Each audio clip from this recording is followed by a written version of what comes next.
Deadline প্রকাশ। নতুন বছরের শুরুতেই পাশ হল নবম পে স্কেল। ১৪ গ্রেডে পূর্ণাঙ্গ তালিকা ও অর্থ মন্ত্রণালয়ের অনুমোদনসহ শতভাগ পেনশন সুবিধা। প্রধান উপদেষ্টা। ভিডিওটি শুরু করার পূর্বে চ্যানেলটি সাবস্ক্রাইব করুন।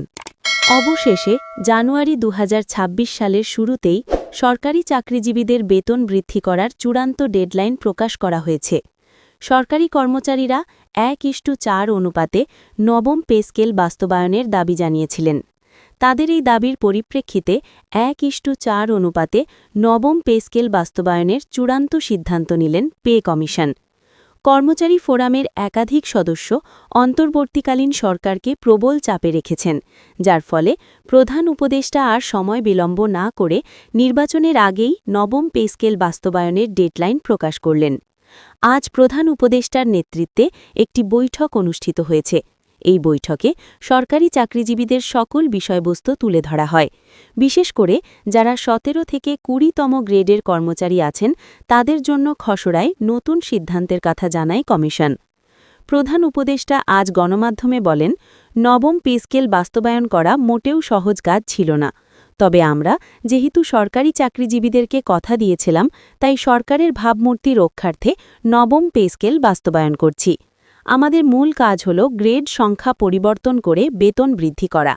যেহেতু পূর্বের গ্রেড সংখ্যা অত্যাধিক বেশি ছিল, যার ফলে কর্মচারীদের মাঝে ব্যাপক বৈষম্য তৈরি হয়, তাই এই বৈষম্য দূর করার লক্ষ্যে নতুন ১৪টি গ্রেড বহাল রাখা হয়েছে।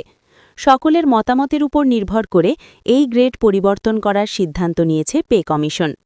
প্রাথমিক দিকে ১৬টি গ্রেড রাখার বিষয় একতাবদ্ধ ছিল সংশ্লিষ্ট কর্তৃপক্ষ।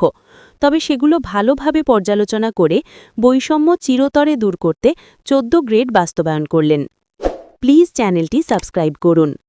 আজকের বৈঠকে প্রধান উপদেষ্টা বলেন, আমাদের নবম পে স্কেল বাস্তবায়ন করতে বিশেষ কিছু বাধা লক্ষ্য করা যাচ্ছে, যার মধ্যে থাকছে বর্তমান অর্থনৈতিক পরিস্থিতি, এছাড়াও রাজনৈতিক অস্থিরতার কারণে সরকারি চাকরিজীবীদের বেতন বৃদ্ধি করতে বিভিন্ন সমস্যা তৈরি হচ্ছে।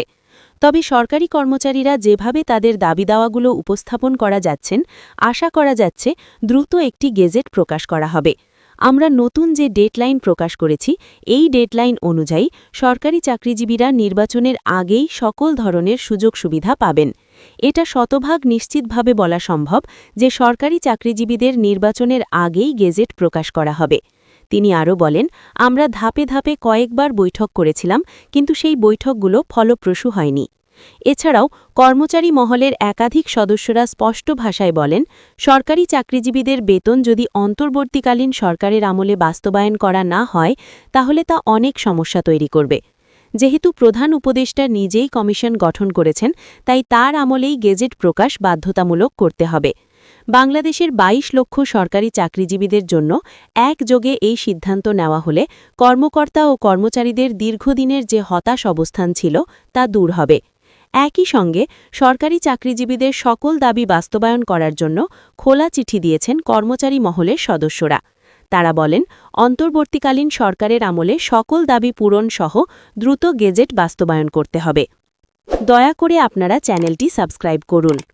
বৈঠকে পে কমিশন ও অর্থ উপদেষ্টা বলেন, ১:৪ অনুপাতে বেতন তালিকা তৈরি করা হলে কর্মচারীদের যে বৈষম্য ছিল তা দূর হবে। আমরা এই বৈষম্য দূর করার লক্ষ্যেই নতুন বেতন স্কেল প্রস্তুত করছি। অর্থ মন্ত্রণালয়কে ইতিমধ্যে তাগিদ দেওয়া হয়েছে, তারা একটি গেজেট প্রকাশ করার জন্য প্রস্তুতি নিচ্ছে। গতকাল গেজেট প্রকাশ করার সম্ভাবনা ছিল, তবে সরকারি ছুটি থাকার কারণে তা করা হয়নি। তবে সেটার ডেডলাইন পিছিয়ে নিয়ে আগামী নির্বাচনের আগেই গেজেট প্রকাশের সিদ্ধান্ত নেওয়া হয়। যারা কর্মচারী আছেন তারা যে দাবিগুলো জানিয়েছেন, তাদের দাবিগুলো শতভাগ পূরণ করা হবে না বলে স্পষ্ট ভাষায় নির্দেশ দিয়েছেন প্রধান উপদেষ্টা। যেমন, কর্মচারীরা বেতন সর্বনিম্ন ৩৫,০০০ টাকা বৃদ্ধির দাবি জানিয়েছিল, কিন্তু অন্তর্বর্তীকালীন সরকার ৩৫,০০০ টাকা বৃদ্ধি না করে ২৪ থেকে ২৫,০০০ টাকার মধ্যে সীমাবদ্ধ রেখেছেন। প্রধান উপদেষ্টার উদ্দেশ্যে কর্মচারীরা যে খোলা চিঠি দিয়েছেন, সেই চিঠির পরিপ্রেক্ষিতে এই সিদ্ধান্তগুলো নেওয়া হয়।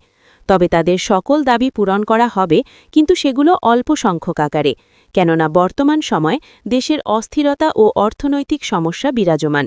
এই সমস্যা থেকে পরিত্রাণ পেতে হলে নির্বাচিত সরকারের প্রয়োজন, যার ফলে আর মাত্র কিছুদিনের মধ্যে নির্বাচন অনুষ্ঠিত হতে যাচ্ছে। এর আগেই সরকারি চাকরিজীবীদের সকল দাবি দাওয়া পূরণের প্রতিশ্রুতি দিলেন প্রধান উপদেষ্টা। ভিডিওটি শেষ করার পূর্বে চ্যানেলটি সাবস্ক্রাইব করুন।